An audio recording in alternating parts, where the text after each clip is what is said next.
In 2024, three black SUVs rolled into a small Georgia town, the kind nobody in Hadley Springs had ever seen, the kind that cost more than most houses there. 800 people gathered in the town square. CNN cameras pointed at a wooden stage. On that stage stood a 65-year-old black woman, tears streaming, hands trembling. 20 years earlier, she'd taken in three white boys nobody wanted. Three brothers the whole town rejected. She raised them with nothing but love and prayers whispered in the dark. Then they were ripped away from her. She never saw them again. Until today. But here's what she didn't know. Those three boys had become some of the most powerful men in the Southeast. And what they did next made the entire town fall to its knees. But before we get to that moment, we need to go back, way back, to 2004, to a woman who had no idea her life was about to change forever. Hadley Springs, Georgia. Population 2,800. One gas station, one church. One grocery store that closed at 6. The kind of town where everybody knew everybody. And everybody had an opinion about everybody else. Beatrice Owens lived in a 3-bedroom house her grandmother built in 1955. Wooden floors that creaked. A wraparound porch with a rocking chair, a vegetable garden out back that she tended every morning before sunrise. She was 45 years old, never married, no children, not for lack of wanting. Beatrice had dreamed of being a mother her whole life, but after 2 miscarriages in her 30s, she stopped trying, stopped hoping, poured all that love into Sunday school kids and stray cats and tomato plants. She worked 2 jobs. Mornings at the elementary school cafeteria, weekends cleaning the county courthouse. Took home $1,280 a month. The mortgage was $620. You do the math. Her roof had been leaking since February. She had a blue tarp over the back corner of the living room, 3 buckets catching drips when it rained. Repair estimate? $3,400. Her savings? $780. She'd applied for a home repair grant through the county. Been waiting 4 months. The lady at the office kept saying she was in the queue. But Beatrice didn't complain. That wasn't her way. Every Sunday, she sat in the 3rd pew at Greater Hope Baptist Church. Pastor Raymond Coleman knew her by heart. Knew she'd bring potato salad to every potluck. Knew she'd volunteer first and leave last. He watched her with the children after service. The way she knelt down to their level, the way she really listened when they spoke. Pastor Coleman noticed something the rest of the town didn't see. Beatrice Owens had a gift for broken things. Her neighbor Denise Harper came by most Tuesdays. They'd sit on the porch with sweet tea while Denise's kids played in the yard. "Bea, have you ever thought about leaving this place?" Denise asked one afternoon.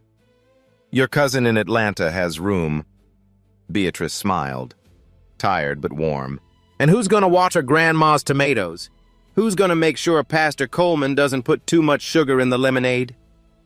She laughed, but Denise saw it, the loneliness sitting behind Beatrice's eyes, like a permanent guest who never left. Every night, Beatrice prayed the same prayer, had been praying it for 15 years. "Lord, if I'm meant to be a mother, send me someone to love. If I'm not, help me make peace with this empty house." She'd made peace with it, mostly. Above her fireplace hung a small wooden plaque, hand-carved by her grandmother decades ago, the edges worn smooth from years of dusting. It read, "A house becomes a home when it holds someone else's pain." Beatrice had read those words 10,000 times. She was about to understand what they really meant. Now here's the thing about Hadley Springs. It wasn't openly hostile, no burning crosses, no shouted slurs, but there was a texture to the silence. When Beatrice walked into the grocery store, conversations paused. Just a beat, then continued. When she applied to be a substitute teacher, she had 30 college credits, just 15 short of a degree. The school board thanked her for her interest. They never called back. She told herself it didn't bother her. told herself she was content with the cafeteria, content with the mop and the courthouse floors. But some nights, lying in that too-quiet house, she wondered, what would it feel like to be chosen for something? To be someone's first pick instead of their last resort? She didn't know it yet, but she was about to find out. That Tuesday night, the phone rang. It was Carolyn Mitchell, social worker from the county office. Beatrice knew her from high school, back when she was Carolyn Baker. "B." Carolyn's voice was strained. "I know this is last minute. I know it's a lot to ask." Beatrice sat up straighter. "But I've got 3 boys. Brothers. And nobody will take them. I mean, nobody!" Beatrice's heart started beating faster.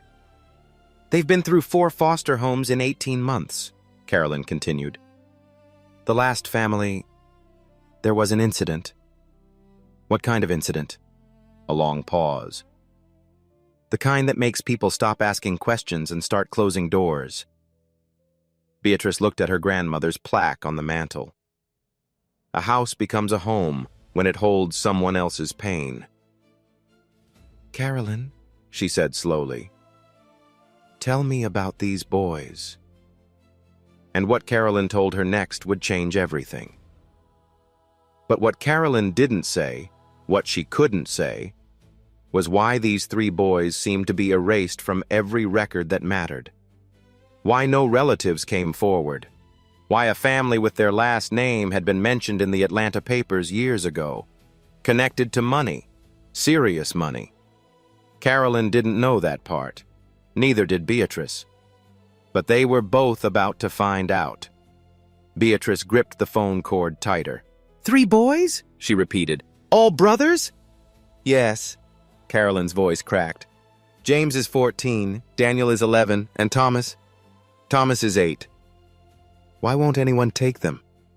Carolyn hesitated. The silence stretched too long. "There's history, B, with the family. Things I can't get into. But I promise you, these boys aren't dangerous. They're just damaged." Damaged. The word hung in the air. "The youngest one," Carolyn continued. "Thomas. He hasn't spoken in 6 weeks. Not one word. The middle one, Daniel, has been suspended 3 times for fighting, always protecting his brothers. And James..." She paused. "James is 14 years old, B. But he talks like he doesn't expect to see 18. Beatrice closed her eyes. "What happened to their parents?" "Car accident. 8 months ago. Both gone instantly." "And no family came forward?" Another pause, longer this time. There might be family. Somewhere. But they haven't claimed the boys. And honestly, at this point, the state has stopped looking." Beatrice's jaw tightened. 3 children. Orphaned. Abandoned. Bounced through 4 homes in 18 months. And now the system was ready to split them up. "If I can't find placement by Friday," Carolyn said, "they're separating them. 3 different group homes, 3 different counties." Beatrice's heart clenched. "They've already lost everything," Carolyn whispered. "Their parents, their home, each other is all they have left." Beatrice looked around her small house, the leaking roof, the buckets, the empty bedrooms she'd stopped going into years ago. She thought about her $780 in savings. She thought about the tarp flapping in the wind. Then she thought about an 8-year-old boy who'd stopped speaking, who'd looked at the world and decided it wasn't worth talking to anymore. "Carolyn." "Yes?" "Bring them here." Friday came gray and cold. October wind scattered leaves across Beatrice's porch as the county van pulled up. Not a sedan. A van. Because they needed room for 3 boys and everything they owned. Everything they owned fit in 3 garbage bags. Carolyn walked them up the path. The oldest boy came first. James. 14 years old, but carrying himself like a grown man. jaw set, hands clenched into fists, eyes scanning for threats. He'd been the parent for 4 years now, since he was 10, since their real parents started falling apart. Behind him walked Daniel, 11, wiry and tense. His left eye had a fading yellow bruise. His gaze swept the property like he was calculating escape routes. And hiding behind both of them was Thomas, 8 years old, small for his age, clutching a battered leather notebook against his chest like a shield. Beatrice noticed his shoes first, holes in both toes. Then she noticed the notebook, old leather, worn edges, gold initials embossed on the corner, almost invisible now. H.W. She didn't think anything of it then. She should have. Beatrice did something none of the other foster parents had done. She stepped off the porch, walked down to meet them, and knelt right there on the pathway, eye level with Thomas. "I'm Miss B," she said softly. "This is my house, and as long as you're here, it's your house too." James stared at her. He'd heard this speech before. Every foster home said the same things. "I've got 3 rules," Beatrice continued. "We eat together. We don't lie to each other. And nobody in this house goes to bed without knowing they're loved." Daniel snorted. "That's 4 rules." Beatrice didn't miss a beat. "The 4th one's not a rule, it's a promise." Something flickered in James's eyes, just for a moment. Across the street, Edna Cartwright watched from her window. 70 years old, president of the garden club, lips pressed into a thin line. 3 houses down, Sheriff Earl Dawson slowed his patrol car, made a mental note of the scene. Didn't stop. Beatrice felt the eyes on her. She'd felt them her whole life, but today, for the first time, she didn't care.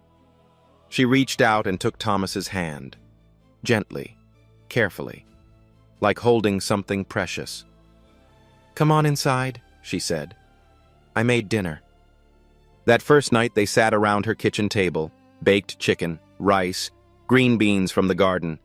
James and Daniel ate like they were afraid the food would disappear, shoveling it in, eyes darting. Thomas pushed his food around the plate, didn't eat, didn't speak.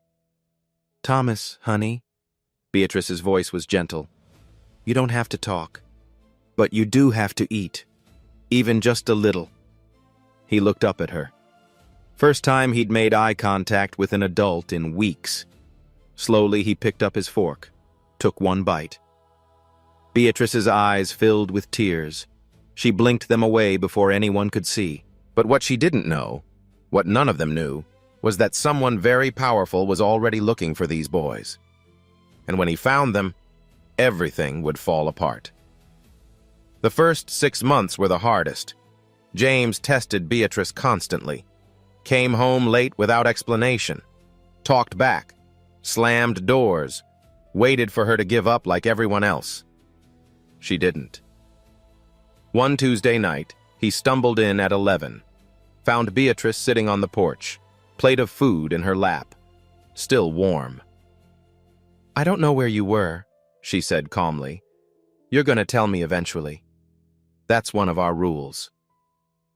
James braced himself for the lecture. "But right now, you're going to eat, because that's one of my promises." He stared at her, confused. No yelling, no threats. Just a plate of chicken and a woman who refused to quit. He sat down. He ate. The next Tuesday, he was home by 9. Daniel was different. His pain came out through his fists. 3 calls from the principal in 2 months. Fighting in the hallway. Fighting at recess. Fighting anyone who looked at his brothers wrong.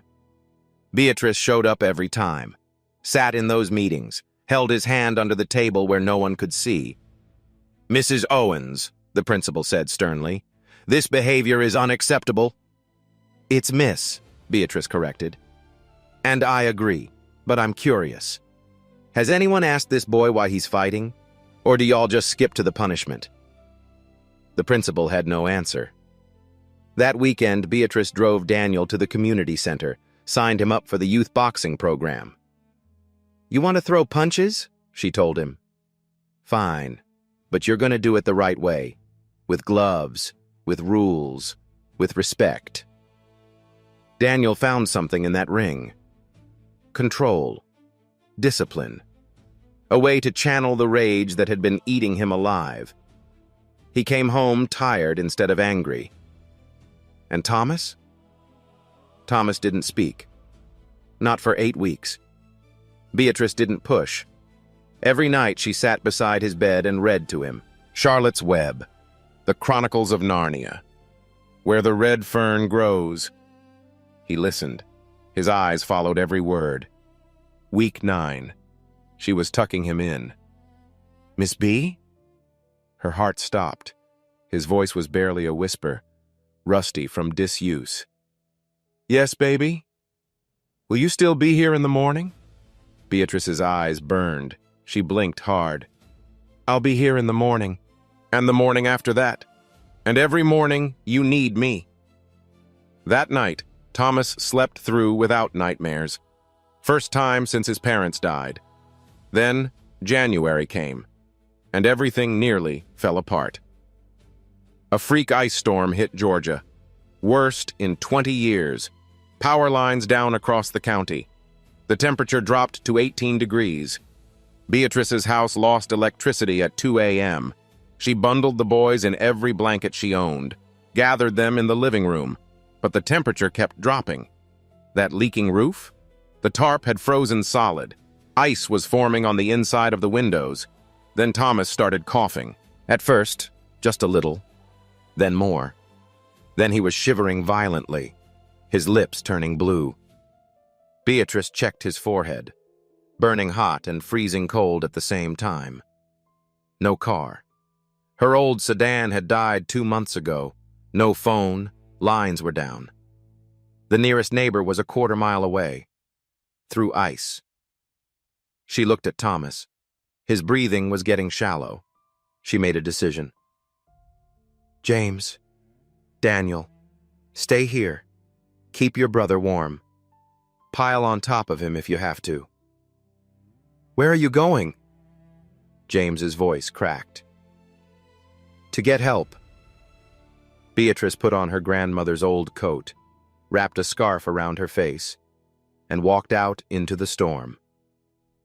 The world outside was pure white chaos. Ice on every surface, trees bending under the weight. The wind was screaming so loud she could barely hear herself think. She walked, 1 step at a time. Quarter-mile to Denise Harper's house. Fell twice. Got back up. Her hands went numb first, then her feet, then her face. But she kept walking. When she reached Denise's door, she pounded with both fists. Didn't stop until her gloves were bloody. The door opened. "B?" Denise's eyes went wide. "What in God's name—" "Thomas." Beatrice could barely speak. "Can't breathe. Need your truck. Now." They made it to the hospital. Barely. The ER doctor said Thomas had early-stage hypothermia and a respiratory infection. Another hour in that cold, and it could have been pneumonia. Could have been worse. Beatrice sat in that waiting room until sunrise. James and Daniel pressed against her sides. All 3 of them were exhausted. All 3 of them were terrified, but alive. Around 4 a.m., James spoke. "Why are you doing this?" Beatrice looked at him. "Doing what, baby?" "This. All of this." His voice broke. "We're not even yours." Beatrice was quiet for a long moment. Then she put her arm around him. "Let me tell you something my grandmother told me," she said. She said, "Family isn't about blood. Family is about who shows up when the ice comes." She pulled him closer. "I'm showing up. That's all I know how to do." James didn't pull away. For the first time since his parents died, he let himself lean on someone. After that night, something shifted. James started calling her Mama B instead of Miss B. Daniel stopped looking for escape routes. Thomas drew her a picture. A house with a yellow roof. 4 stick figures holding hands. He wrote, "My family," at the top. Spelled wrong. Perfect, anyway. She hung it on the refrigerator. But not everyone in town saw it the way the boys did. Mrs. Edna Cartwright stopped Beatrice outside the grocery store one afternoon. "Beatrice, I've known you since you were a girl." Her voice was ice. "And I have to say, people are talking. 3 white boys in your house?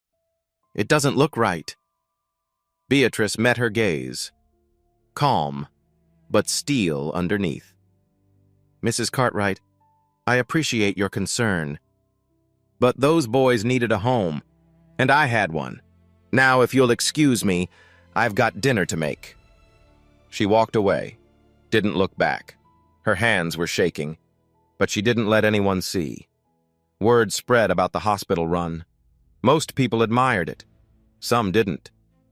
Whispers followed Beatrice through town, at the grocery store, at church, even at the courthouse where she mopped floors. She heard them all, but she kept her head high, kept showing up for those boys, kept being their mother in every way that mattered, because that's who Beatrice Owens was. And nothing, not gossip, not judgment, not even an ice storm, was going to change that. What she didn't know was that someone else had been watching too. Someone far away. Someone powerful. Someone who had been looking for these boys for a very long time. And he was about to show up at her door. 18 months passed. 18 months of homework at the kitchen table. Of Sunday dinners with too much laughter and not enough chairs. Of bedtime stories and boxing practice and tomatoes ripening in the garden. The boys grew. Not just taller, stronger, whole. James smiled now. Real smiles. The kind that reached his eyes. He'd started talking about college, about maybe becoming a social worker someday, helping kids like him. Daniel won the county youth boxing championship, brought home a gold medal and hung it on the refrigerator next to Thomas's drawing. Thomas was reading 2 grades above his level, still quiet. But the good kind of quiet now. The kind that meant he was thinking, not hiding. Beatrice filed the paperwork for official adoption. Carolyn helped her through every step. The process was slow. Mountains of forms, background checks, home inspections. But it was happening. One Sunday evening, all 4 of them sat on the porch after dinner. The sun was setting gold and pink over the garden. Thomas was reading aloud from his leather notebook. He'd started writing his own stories in it now. Adventures about brave knights and magic kingdoms. Beatrice listened to every word. Daniel tossed a tennis ball in the air, catching it, tossing it again, relaxed. James was helping Beatrice shell peas. His hands moved automatically, like he'd done it 100 times, because he had. "Mama B?" Beatrice's heart still skipped when he called her that. "Yes, baby?" "I just wanted to say..." He paused, looked down at the peas. "Thank you for not giving up on us." Beatrice set down the bowl, took his hand. "Baby, I could never give up on you. Not ever." The moment hung there. Perfect. Complete. None of them noticed the black car at the end of the road, but it had been there for 3 days now, watching. The next afternoon, Beatrice saw it again. Parked just past the old oak tree, engine off. Windows tinted so dark she couldn't see inside. Not a car from Hadley Springs. Too new, too expensive, too out of place.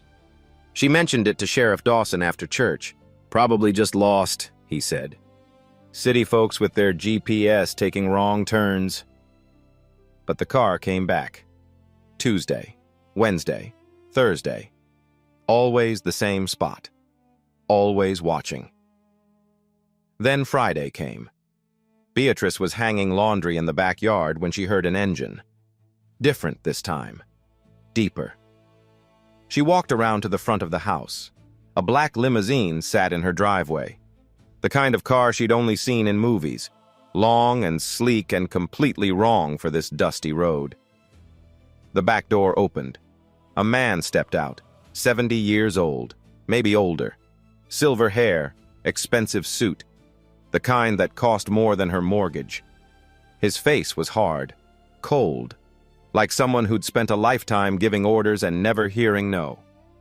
Behind him came a younger man, slick, carrying a leather briefcase. The older man looked at the house, at the peeling paint, at the tarp still covering part of the roof. His lip curled, just slightly. Then his eyes found Beatrice. "Miss Owens?" "That's me. My name is Harold Whitfield." He didn't offer his hand. "And I'm here for my grandchildren." Beatrice felt the ground shift beneath her feet. "You're... what?" "James, Daniel, Thomas." He said the names like he was reading a list. "They're my daughter's children, my blood, and I've come to take them home." The screen door creaked behind Beatrice. She turned. James stood there, face pale, eyes locked on the old man. "You," James whispered. The word came out broken, jagged. "You're the one she wrote letters to. You're the one who never answered." Harold's expression didn't change. "That's a conversation for later. Right now, we need to discuss the legalities." He nodded to the man with the briefcase. "My lawyers will explain." But Beatrice didn't hear the lawyers. She was watching James, watching his hands ball into fists, watching 18 months of healing crack apart in an instant. And she knew. Everything was about to change. The next 3 weeks were a nightmare. Harold Whitfield wasn't just rich. He was powerful. The kind of powerful that bent laws and broke people without breaking a sweat. His lawyers came with documents, stacks of them. Birth certificates, blood tests, custody petitions. They came with a simple message. Harold Whitfield was the boy's only living blood relative. He had legal rights. Beatrice had none. She was just a foster mother. Temporary. Disposable. Beatrice hired a lawyer anyway. The only one she could afford. $80 an hour. Fresh out of law school. Up against a team from Atlanta that charged more per minute than she made in a day. She brought witnesses. Pastor Coleman, Denise Harper, the ER doctor from the ice storm night, teachers who'd watched the boys transform. None of it mattered. Harold's lawyers had one argument: blood. And in Georgia, blood still meant everything. The judge ruled in Harold's favor. Custody transferred immediately. The morning they left, Beatrice stood on the porch. The same porch where she'd knelt 18 months ago and promised 3 broken boys that they were home. Now she watched that home being ripped away. James came to her first. 16 years old now, tall, strong, but his eyes were 10 years old again. Lost. "Mama B," his voice cracked. "We don't want to go. Please, tell them." "I know, baby." Tears streamed down her face. "I know, but I did everything I could. The law doesn't see what we are." Daniel hugged her so hard she couldn't breathe. His shoulders shook. The boy who never cried was sobbing into her shoulder. "Don't let the anger win," she whispered. "Remember what I taught you. Control it. Don't let it control you." Then Thomas. He stood in front of her, small, silent, holding his leather notebook. Slowly, he held it out to her. "Keep it for me, Mama B." His voice was steady, stronger than it should have been. "I'll come back for it." Beatrice took the notebook, pressed it against her heart. "I'll keep it safe, baby, I promise." James turned back one last time, his eyes locked on hers. "We'll come back, Mama B. I swear, no matter how long it takes." Then Harold's driver opened the limousine door. One by one, the boys climbed inside. The door closed. The engine started. The black car rolled down the dirt road, turned at the corner, disappeared. Beatrice stood on that porch until the sun went down, alone, holding a leather notebook with the initials HW. She didn't know it then, but she wouldn't see those boys again for 20 years. 20 years is a long time. Long enough for a town to forget. Long enough for hope to fade. Long enough for a woman to wonder if she dreamed at all. But Beatrice never forgot, and she never stopped trying. The first year, she wrote letters, one every week, sent them to Harold's address in Atlanta, the one his lawyers had listed on the court documents. Every single letter came back, returned to sender. She tried calling. The number was disconnected. When she found a new one, it was disconnected too. She hired a private investigator, $200 she didn't have. He found out the boys had been sent to a boarding school in New England. Expensive, elite, no visitors without permission. She drove 8 hours to that school, stood outside the iron gates, begged to see them. The security guard was polite but firm. "Ma'am, Mr. Whitfield has made his instructions clear. You're on the restricted list. I'm sorry." She drove 8 hours home, alone. After that, the trail went cold. No forwarding address, no phone numbers, no way in. Harold Whitfield had erased her from his grandchildren's lives as thoroughly as if she'd never existed. Meanwhile, the town turned on her. Rumors spread like wildfire, the kind that sound almost reasonable if you don't know the truth. Heard the grandfather found out she was mistreating them. Why else would a rich man come all that way? She probably just wanted the foster checks anyway. Nobody said it to her face, but she heard the whispers, saw the sideways glances, felt the silence when she walked into the room. In 2010, the school board let her go from the cafeteria. Budget cuts, they said. But Beatrice knew better. Edna Cartwright sat on that board. She found work cleaning houses, then offices, then whatever she could get. Then 2015 hit. Beatrice found a lump in her breast, tried to ignore it. Couldn't. The diagnosis: breast cancer. Early stage. Treatable. But treatment cost money. She had no insurance, no savings, nothing left. She sold her car, the only one she had. $3,200. She took out a second mortgage on the house, her grandmother's house. She sold the jewelry her grandmother left her, the last pieces of her inheritance. 6 months of chemotherapy. Alone. Denise Harper drove her to every appointment, held her hand while she vomited, brought her soup when she couldn't eat. Beatrice survived. The cancer didn't, but the debt remained. $28,000 added to her mortgage. Then came 2020. The pandemic shut everything down. The courthouse closed. Her cleaning jobs vanished. 61 years old.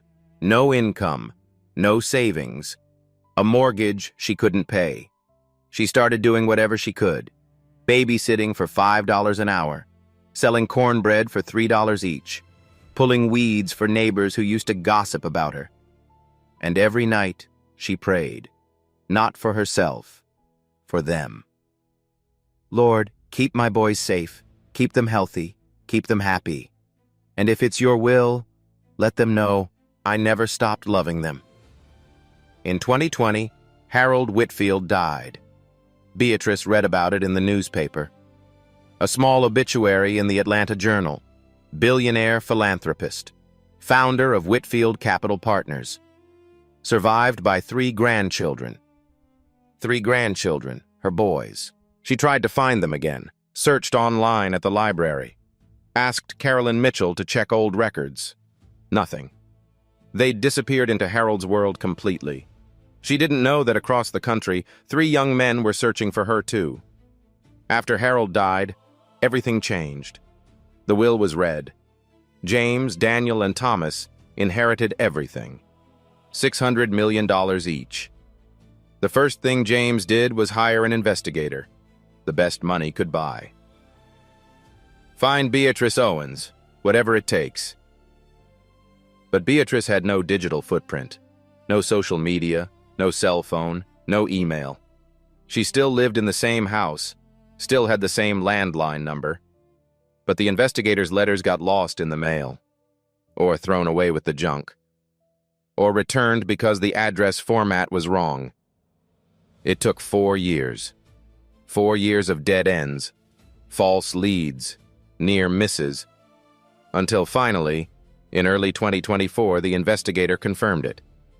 Beatrice Owens was alive, still in Hadley Springs, still in her grandmother's house, but barely, because in 2023, the bank sent a notice, 3 months behind on mortgage payments, total owed $2,400, 30 days to pay, or the house would be seized. Beatrice sat in her kitchen that night, the same kitchen where she'd fed 3 hungry boys 20 years ago. She held Thomas's leather notebook, still unopened, still waiting for him. Outside, the roof still leaked. The buckets still caught the drips. She had $147 in her account. "Lord," she whispered, "I don't know what to do anymore. I've got nothing left." She looked at the notebook, traced the gold initials with her finger. H. But if I can't see them again, at least let them know. Let them know I kept my promise. I kept it safe. I kept loving them. Every single day. She didn't know that 3 men were already on their way, driving through the night, 600 miles, racing against time. They'd found her, and they weren't going to lose her again. What happened next would change everything. Not just for Beatrice, but for the entire town that had turned its back on her. Saturday morning, spring 2024. Beatrice sat on the porch like she did every day, holding Thomas's notebook, watching the empty road. 7 days until the bank took her house. She'd made peace with it, mostly. The house was just walls and wood. What mattered was what happened inside, the memories, the love. Those couldn't be foreclosed. But still, it hurt. She decided to work in the garden, one last time. If she had to leave, she wanted her grandmother's tomatoes to look their best. She was watering the plants when she heard it. Engines. Not the usual rumble of pickup trucks. Something deeper, smoother. She looked up. 3 black SUVs rolled down the dirt road, moving slow, like a procession. The kind of vehicles that didn't belong in Hadley Springs. The kind that cost more than houses here. Neighbors came out on their porches.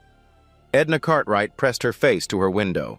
The SUVs stopped in front of Beatrice's house. Doors opened.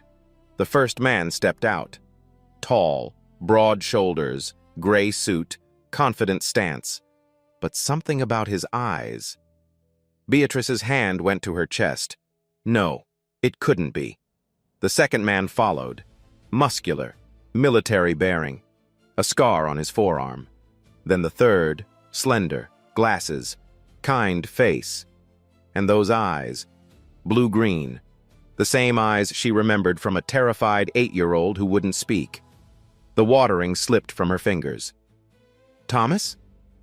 The man with glasses smiled. That same shy smile from 20 years ago. "Hey, Mama B." His voice cracked. "I came back for my notebook."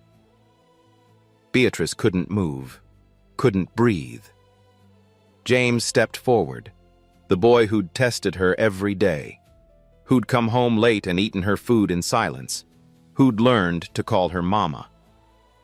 "We promised we'd come back," he said. "We keep our promises." Daniel was already crying, the fighter, the angry one, tears streaming down his face without shame. "Mama B!" That was all it took. Beatrice ran, 65 years old. Bad knees, hadn't run in years. She ran. James caught her first, wrapped his arms around her and held on like he'd never let go. Daniel joined, then Thomas. 4 people standing in a vegetable garden, holding each other, crying. 20 years of separation. 20 years of searching. 20 years of prayers whispered in the dark. Over. Finally, over. They went inside. The boys, men now, looked around, taking it all in. The creaky floors, the old furniture, the same rocking chair, the same wooden plaque above the fireplace. And on the refrigerator, faded and yellowed but still there, Thomas's drawing, the house with the yellow roof, 4 stick figures. My family. You kept it, Daniel whispered. I kept everything, Beatrice said. She reached up to the mantel, took down the leather notebook, held it out to Thomas. I never opened it. Not once. It's yours. Thomas took it with trembling hands, opened it for the first time in 20 years. Inside were his childhood stories, knights and dragons, magic kingdoms. But on the last page, something new. A letter, in his mother's handwriting, written before she died. He'd never known it was there. She put it there for you, Beatrice said softly. I figured you'd find it when you were ready. Thomas broke down completely. James took Beatrice's hands, looked into her eyes. Mama B, we know about the bank. We know about the foreclosure. Her face tightened. How? We've been looking for you for 4 years. When we finally found you, we found everything. Daniel stepped forward.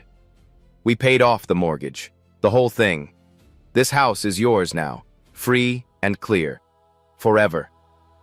Beatrice's legs went weak. James caught her, guided her to the rocking chair. That's not all, Thomas said. He'd composed himself now. Lawyer mode. We're establishing the Beatrice Owens Foundation, $50 million to help foster families across Georgia. Emergency housing, legal aid, scholarships. Beatrice stared at him. 50 million? And we want you to run it, James added. If you're willing. She couldn't process it. The numbers were too big, too impossible. I don't understand, she whispered. Why would you... How did you... Daniel knelt beside her chair, took her weathered hand in his.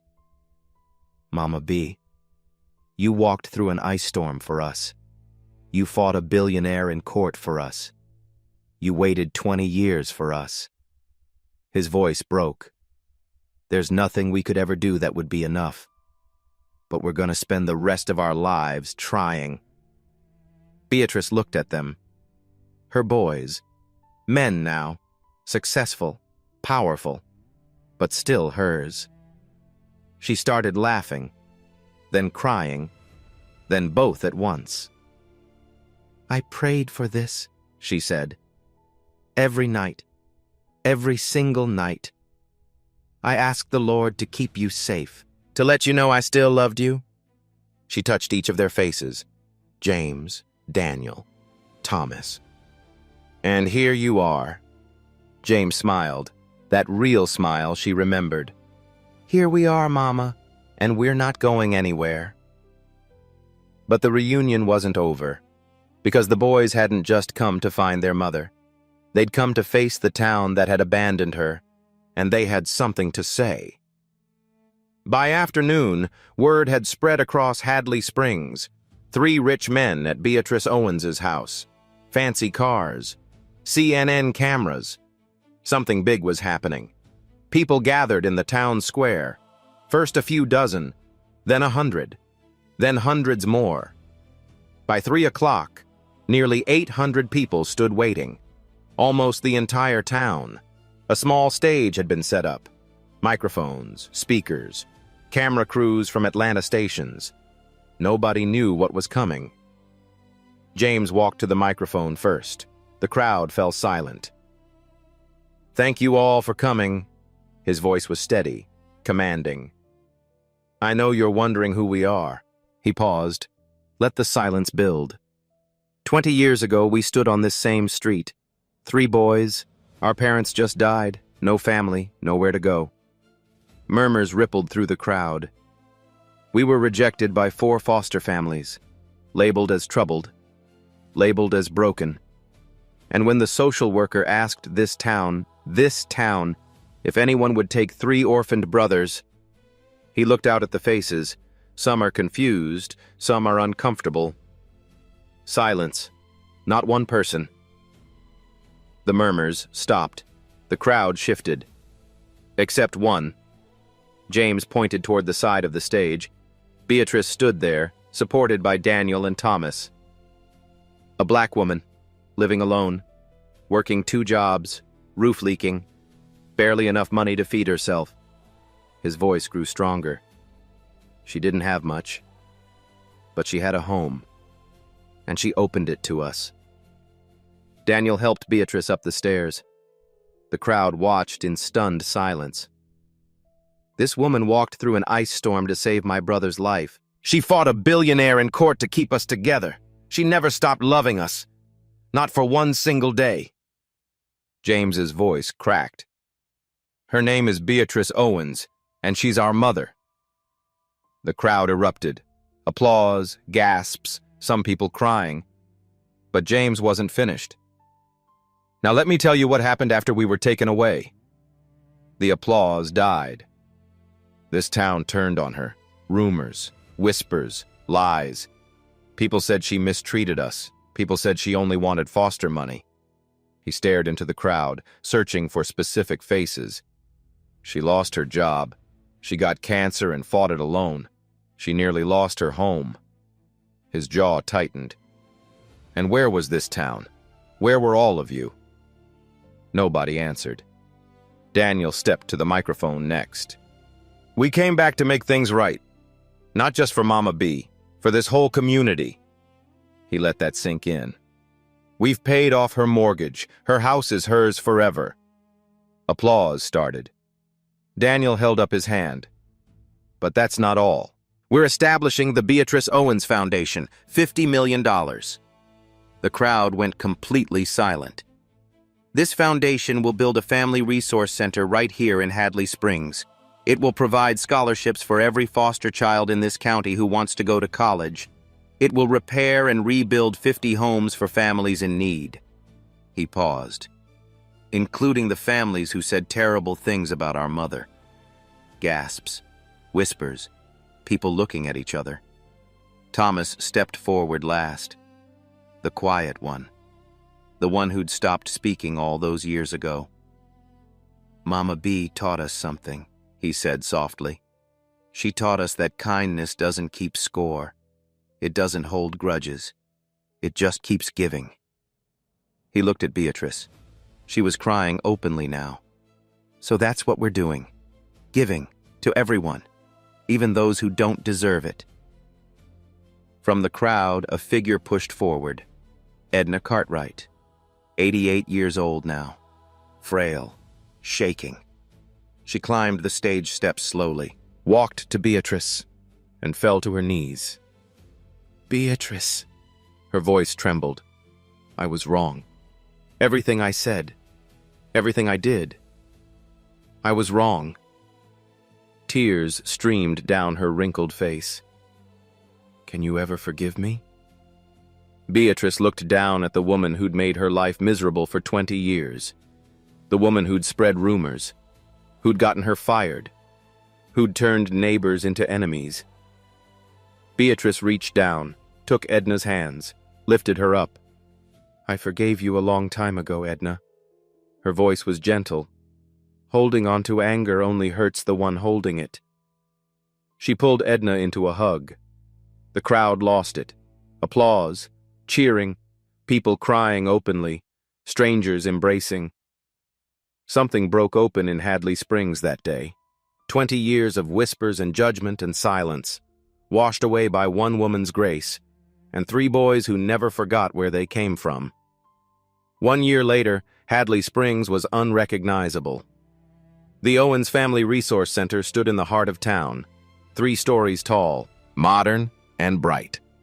The nicest building for 50 miles. Outside, a bronze statue caught the morning light. A woman kneeling down, holding a child's hand. Beneath it, words carved in stone. A house becomes a home when it holds someone else's pain. The results spoke for themselves. 28 families had registered to become foster parents. Before the foundation, 0. 45 students received full college scholarships. Kids who'd aged out of the system. Kids who'd been told they'd never amount to anything. 32 homes had been repaired or rebuilt. New roofs, working plumbing, fresh paint on walls that hadn't seen care in decades. National newspapers called Hadley Springs the town of second chances. The boys stayed close. James moved into the house next door to Beatrice. "So Mama never has to be alone again," he said. He ran the foundation full-time, oversaw every grant, reviewed every application, made sure no child slipped through the cracks. Daniel built the Owens Athletic Center on the site of the old community center. Free boxing lessons, basketball courts, after-school programs, a safe place for kids with too much anger and nowhere to put it. Thomas opened a legal clinic inside the resource center. Free advice for foster families. Free representation for parents fighting to keep their children. He was pushing a new bill through the state legislature, the Owens Family Preservation Act, designed to keep siblings together in the foster system. Every Sunday, they gathered at Beatrice's house. James and his wife, Daniel and his girlfriend, Thomas and his 2-year-old daughter. Her name was Bee, named after her grandmother in every way that mattered. The dinner table was crowded now, loud, full of laughter and arguments and spilled juice. Beatrice sat at the head, watching her family, her real family, the family she'd prayed for all those years ago. One Tuesday afternoon, the phone rang. Carolyn Mitchell, retired now, but still making calls. "Bee, I know you're busy these days, but there's a little girl, 7 years old. Nobody will take her." Beatrice looked out the window. James was pushing baby Bee on the porch swing. Daniel was firing up the grill. Thomas was reading on the steps. Her house was full. Her heart was fuller. "Bring her over, Carolyn." An hour later, a car pulled up. A little girl stepped out, scared eyes, clutching a torn backpack. Beatrice walked down the porch steps, knelt in the grass, eye level. "Hey, sweetheart. I'm Miss B. This is your home now." The little girl took her hand. Some things never change. Some things shouldn't. So that's the story of Beatrice Owens. A woman who said yes when everyone else said no. A woman who walked through ice storms and fought billionaires and waited 20 years. A woman who proved that one act of kindness can change everything. If this story touched you, if you needed to remember that quiet goodness still exists in this world, do me a favor. Hit that like button. It helps more than you know. Share this video with someone who needs to hear it today. Someone who's struggling. Someone who's given up hope. And if you haven't already, subscribe and hit that bell. Because we've got more stories coming. Stories about ordinary people doing extraordinary things. Now I want to hear from you. Have you ever experienced kindness from a stranger that changed your life? Drop it in the comments. Thanks for watching. Thanks for caring. I'll see you in the next one.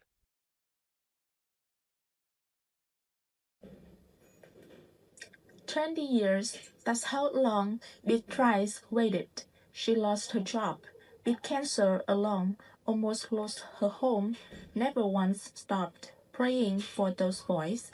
Then 3 black SUVs rolled into Hadley Springs and the whole town went quiet. Everybody in that town had a reason not to help. Too risky, too complicated, not my problem. but Beatrice making $1,200 a month with buckets catching rain on her floor. She said, "Bring them here, no conditions, no hesitation," and the world punished her for it. The court took her boys. The town called her names. Cancer nearly took her body, but it couldn't touch what she'd planted in those kids. Because 20 years later, three men worth 600 million each didn't build a mansion or buy a yacht. They built a foundation in her name. That's not money talking. That's love coming home. And that's the thing, kindness doesn't always pay off on your timeline. Sometimes it takes 20 years, but it always comes back. Has someone ever showed up for you when nobody else would? Tell me about them in the comments. They deserve to be named. If this hit you, like, share, and subscribe. Hit that bell. We tell this story every week. Love doesn't need a bloodline. It just needs someone who stays. Remember that.